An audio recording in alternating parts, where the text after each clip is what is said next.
Era o glorioso e ao mesmo tempo sombrio mês de maio de 1945, e o cenário era a Baviera, aquela região pitoresca no sudoeste de uma Alemanha que jazia em escombro e silêncios pesados sob o peso da derrota. Uma pequena cidade, daquelas que parecem saídas de um conto de fadas mas que agora exalavam o odor acre da pólvora e da desolação, havia sido ocupada recentemente pelas forças aliadas. O estrondo dos canhões finalmente cessara e o mundo prendia a respiração. A Alemanha tinha assinado a sua rendição incondicional e o Terceiro Reich era agora apenas uma cicatriz purulenta na história da humanidade. O general George S. Patton, o impetuoso e carismático comandante, percorria aqueles territórios acidentados, realizando inspeções minuciosas, avaliando a situação logística e traçando os planos necessários para as futuras operações de ocupação que se seguiriam à tempestade. O seu veículo utilitário militar, um jipe robusto e coberto pela poeira das estradas europeias, reduziu subitamente a velocidade até se imobilizar por completo num solavanco metálico. Algo na periferia da sua visão aguçada tinha despertado a sua curiosidade. No meio de uma rua ladeada por edifícios cujas fachadas estavam desfiguradas pelos bombardeamentos, um pequeno grupo de seres humanos movia-se com uma energia desesperada. Eram crianças. Crianças alemãs, para sermos mais precisos. Ao todo eram 6, com idades que aparentavam oscilar entre os 5 e os 10 anos de idade. Elas não estavam a brincar nem a partilhar momentos de inocência infantil, pelo contrário, lutavam entre si com uma ferocidade animal e uma brutalidade despida de qualquer civilidade. O motivo daquele conflito selvagem era um simples pedaço de pão. Um rapaz franzino, que aparentava ter cerca de 7 anos, segurava o objeto com uma força descomunal, as suas mãos pequenas e sujas apertando o tesouro contra o peito. As outras crianças tentavam desesperadamente tirar-lhe, puxando-lhe a roupa, empurrando-o com violência e desferindo golpes desajeitados mas dolorosos. Aquele pedaço de pão era minúsculo, escuro e visivelmente endurecido pelo tempo, talvez a quarta parte de uma pequena broa de centeio, possivelmente coberta por manchas de bolor verde. Para aqueles pequenos seres, porém, a qualidade gastronómica não tinha a menor importância. Aquilo era, pura e simplesmente, o sustento necessário para adiar a morte por mais um dia. As crianças estavam num estado deplorável de inanição, as suas bochechas estavam encovadas, os olhos profundamente enterrados nas órbitas e as costelas eram facilmente contáveis sob as vestes andrajosas e rasgadas que mal as protegiam do frio. Não se tratava da descendência de altos funcionários do partido nazi ou de famílias privilegiadas que tinham prosperado sob o regime, eram os filhos de uma nação desmoronada, civis inocentes aprisionados nas ruínas de uma guerra total que o seu próprio país tinha desencadeado sobre o continente europeu. Patton observava a cena com a mandíbula contraída e uma expressão facial que era difícil de decifrar, uma mistura de dureza militar e uma estranha e silenciosa contemplação. Aquelas eram crianças alemãs, as sementes da nação inimiga que tinha bombardeado Londres impiedosamente, que tinha deixado morrer de fome milhares de prisioneiros americanos e que tinha orquestrado o extermínio sistemático de milhões de seres humanos. Contudo, ali estavam elas, lutando como lobos esfomeados por uma côdea de pão seco. O motorista de Patton permanecia em silêncio absoluto, respeitando o transe do seu superior. Os soldados presentes no veículo observavam o seu general, aguardando uma ordem, um gesto ou qualquer sinal que indicasse como ele reagiria perante aquela exibição de miséria humana. Aquele era o momento da verdade, um instante que sintetizava a complexidade moral de qualquer vitória militar e o custo humano indescritível de um conflito de larga escala. Surgia a questão que atormenta a alma de qualquer conquistador. Deve-se ajudar os filhos do inimigo derrotado. Patton tomou naquele momento uma decisão que definiria a forma como seria recordado por muitos dos seus homens, não pela audácia dos seus tanques ou pela rapidez das suas manobras táticas, mas pela sua resposta perante 6 crianças famintas. Antes de prosseguirmos com este relato, não se esqueçam de subscrever o canal, onde partilhamos crónicas da Segunda Guerra Mundial em que o triunfo militar não apaga as interrogações sobre a nossa própria essência humana. A Alemanha, naquele maio de 1945, era uma pátria em escombros literais e figurativos. As cidades tinham sido reduzidas a montanhas de tijolos e pó, a infraestrutura básica estava aniquilada, o governo tinha deixado de existir e a economia era uma recordação distante. A população civil alemã morria de fome, não por causa de uma política deliberada dos aliados, mas porque os sistemas complexos que garantiam a alimentação tinham colapsado totalmente. Os agricultores não conseguiam levar os produtos para os centros urbanos, as cidades não possuíam redes de distribuição eficazes e os armazéns tinham sido incinerados pelos ataques aéreos. Os comboios jaziam imóveis em carris retorcidos. No caos deste colapso sistémico, os mais vulneráveis eram os que mais sofriam, os idosos, os doentes e, inevitavelmente, as crianças. A Baviera tinha sido uma das últimas regiões a cair sob o controle aliado, com as forças americanas a avançarem no final de abril e início de maio, tomando cidade após cidade e castelo após castelo. Os combates tinham cessado rapidamente naquela zona, mas a ocupação começou de forma imediata e o Terceiro Exército de Patton assumiu o controle absoluto da região. A responsabilidade do general já não era apenas conduzir batalhas, envolvia agora a administração civil, a distribuição logística de alimentos, a manutenção da ordem pública e a reconstrução de uma sociedade que tinha acabado de tentar subjugar o mundo inteiro sob a bota da tirania. A pequena localidade bávara onde Patton se deteve naquele dia específico possuía, antes da deflagração do conflito, cerca de 3.000 habitantes. Agora, restava talvez metade desse número. Os outros tinham perecido nas frentes de combate, fugido para o desconhecido ou simplesmente desaparecido no éter da guerra. Alguns edifícios mantinham-se de pé, enquanto outros eram esqueletos carbonizados. As ruas estavam desertas, exceto pela presença ocasional de civis que vasculhavam o lixo e os destroços em busca de algo que lhes garantisse a sobrevivência. A falta de comida era uma crise humanitária de proporções épicas. O governo militar possuía mantimentos para as tropas e para trabalhadores essenciais, mas a distribuição para a população geral era um pesadelo burocrático e político.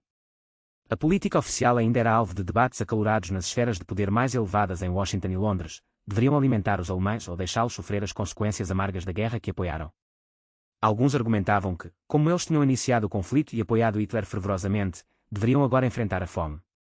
Outros defendiam que os civis, especialmente os mais novos, não podiam ser responsabilizados pelos crimes do regime e que o castigo coletivo era uma mancha moral inaceitável.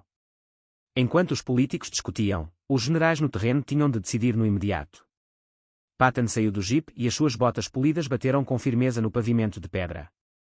As crianças nem deram pela sua presença inicialmente, tão concentradas que estavam na luta pelo pão e na sua própria sobrevivência biológica. O general aproximou-se, seguido de perto pelo seu ajudante de campo, o capitão Thomas Sherman.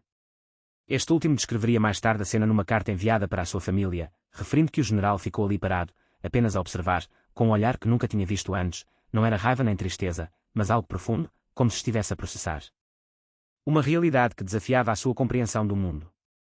As crianças estavam cobertas de cinza e terra, as suas roupas eram trapos encontrados em casas abandonadas. Uma menina de 6 anos estava descalça, com os pés feridos e ensanguentados, mas parecia nem sentir a dor física, tal era o seu foco no alimento. O rapaz que detinha o pão foi derrubado por outros 2 e soltou um grito de puro desespero que não continha palavras, apenas o som da agonia. Foi então que Patton falou, com uma voz estranhamente calma e baixa. Perguntou ao capitão Sherman se tinham rações de reserva no jipe. O capitão confirmou que tinham as rações tipo K destinadas aos soldados. Patton ordenou que as trouxesse todas. Sherman hesitou por um breve segundo, perguntando quantas seriam necessárias. Patton olhou para as crianças, contou-as uma a uma e respondeu que queria todas as rações disponíveis. O capitão obedeceu, foi ao veículo, abriu a caixa de provisões e retirou as embalagens de rações tipo K, aqueles pacotes compactos e nutritivos desenhados para manter os combatentes em movimento. Entregou as 6 caixas a Patton. O general pegou nelas e caminhou em direção ao grupo. As crianças finalmente notaram a sua presença, viram o uniforme americano e as 4 estrelas reluzentes que indicavam o seu posto elevado. O medo instalou-se instantaneamente. Tinham sido ensinadas durante anos que os americanos eram monstros sanguinários e assassinos impiedosos. O rapaz que segurava o pão largou e preparou-se para correr, mas a voz de comando de Patton travou. O general disse para ele esperar e o rapaz obedeceu, não por entender a língua inglesa, mas porque o tom de autoridade era universal e inconfundível. Patton ajoelhou-se lentamente, com cuidado, sobre o empedrado da rua. Ele tinha 59 anos e os seus joelhos já sentiam o peso da idade e das campanhas, mas ele fez questão de se colocar ao nível dos olhos das crianças. Estendeu a primeira caixa de rações ao rapaz que tinha o pão. A criança ficou paralisada, olhando para o objeto com desconfiança. Patton apontou para a caixa e depois para a boca do rapaz, fazendo o gesto de comer. Com mãos trêmulas, o jovem aceitou o presente. O general distribuiu as restantes caixas pelas outras crianças, que as aceitaram com uma mistura de confusão, timidez e terror latente. Depois, Patton inclinou-se para apanhar do chão o pedaço de pão sujo que o rapaz tinha deixado cair. Observou durante alguns segundos com uma expressão pensativa, dividiu em 6 partes iguais e entregou um pedaço a cada criança para acompanhar a ração americana. Levantou-se com um estalo nos ossos e regressou ao jipe em silêncio. Sherman estava atônito e perguntou-lhe o motivo de tal gesto, ao que Patton respondeu que aquelas eram apenas crianças e que elas não começavam as guerras, quem começava as guerras eram os homens velhos. O veículo arrancou, deixando para trás 6 seres humanos pequenos que agora seguravam, com incredulidade, o alimento que lhes fora dado pelo inimigo. A notícia deste incidente espalhou-se rapidamente pelas fileiras do Terceiro Exército, gerando reações diversas. Alguns soldados que tinham acabado de libertar os campos de concentração e visto os horrores indescritíveis cometidos pelos alemães ficaram indignados com a generosidade do general. Um sargento chegou a dizer que não gostava da ideia de alimentar o povo que tinha feito aquilo aos seus camaradas. Contudo, outros, como um tenente vindo do Minnesota, Argumentavam que aquelas crianças não eram guardas de campos nem soldados, eram apenas vítimas de circunstâncias que não podiam controlar.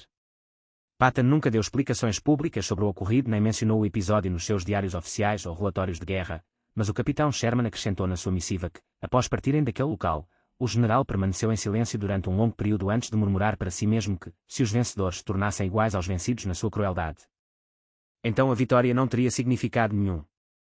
Essa questão ética ecoou durante todo o processo de reconstrução da Alemanha, como tratar um povo derrotado, especialmente os inocentes entre eles. A política oficial que acabou por ser adotada foi a de alimentar a população civil alemã, não com luxos, mas com o suficiente para evitar uma fome generalizada que degenerasse em caos e doenças. O motivo era tanto moral como pragmático, pois uma população desesperada representava um risco enorme para a segurança das tropas de ocupação. Mas a política é uma coisa e a execução no terreno é outra. Naqueles dias iniciais, foram as decisões individuais de comandantes como Patton que moldaram o futuro. A pequena cidade onde tudo aconteceu foi mais tarde identificada como Mittenwald, uma joia nos Alpes perto da fronteira com a Áustria. Antes da guerra era belíssima, depois, estava em ruínas. Os registros históricos mostram que, nas semanas seguintes, o Terceiro Exército estabeleceu espontaneamente vários pontos de alimentação para crianças em diversas localidades da Baviera, mesmo antes de haver ordens oficiais para tal. Soldados que tinham combatido desde a França e que tinham perdido amigos próximos estavam agora a partilhar as suas refeições com órfãos alemães. Nos Estados Unidos, quando as notícias chegaram, houve quem ficasse furioso com a ideia de alimentar o inimigo enquanto os corpos dos soldados americanos ainda regressavam em caixões, mas muitos outros compreenderam que as crianças famintas não eram o adversário. Patton tornou-se uma figura controversa por outros motivos nos meses seguintes, incluindo as suas declarações políticas e atritos com o general Eisenhower, mas para os homens que presenciaram aquele momento em Mittenwald, ele seria sempre o homem que se ajoelhou no meio do escombro para alimentar o futuro. Décadas mais tarde, nos anos 80, uma daquelas crianças, que se tinha tornado professora em Munique, foi entrevistada para um documentário sobre a ocupação. Ela recordava vividamente o dia em que um general americano lhe deu comida. Na altura, ela não sabia quem ele era nem que era uma figura histórica famosa. Ela confessou que achava que ele os ia magoar, pois tinham sido doutrinados para acreditar que os americanos eram demónios, mas que aquele homem se tinha ajoelhado como o seu próprio avô faria e lhes deu sustento. Só mais tarde na vida ela compreendeu que ele não os viu como alemães ou como inimigos, mas simplesmente como crianças com fome. O pedaço de pão que iniciou a luta tinha sido provavelmente roubado de uma padaria destruída e não teria alimentado ninguém convenientemente, mas serviu de catalisador para um ato de humanidade que definiu uma era. A complexidade moral daquele momento refletia o desafio de reconstruir um mundo partido. A escolha de ver o outro como um ser humano e não como um alvo militar foi o que permitiu que a Alemanha fosse reintegrada na comunidade das nações. A decisão de Patton não foi estratégia política, foi um instinto de preservação da própria alma. Ele demonstrou que a vitória militar deve ser acompanhada por uma grandeza de espírito que separa o ato da guerra do guerreiro. O que fariam os senhores se vissem 6 crianças a lutar por uma côdea de pão nas ruínas de um país inimigo? Deixem a vossa opinião nos comentários abaixo.